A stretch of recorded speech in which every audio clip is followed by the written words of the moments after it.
Hello everyone, if you're getting this error in GTA 5 corrupt game data, please reboot, then you have come to the right place because in this video I'm going to show you how to fix this annoying error on GTA 5 easily. So first up, you're going to open up the platform where you have the game on. So if you have it on Steam, you're going to open Steam up. If you have it on Epic, you're going to open Epic up. And if you have it on Rockstar Games Launcher, you're going to open that up.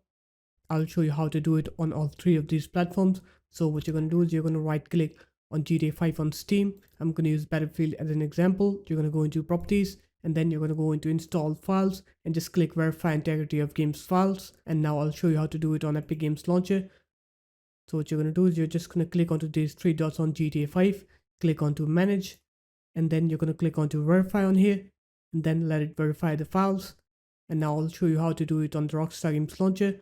You're going to go into settings here, and then when you scroll down on here, you'll have a button that will say scan game files integrity. So you're just going to click onto that, and that will scan your GTA 5's games files.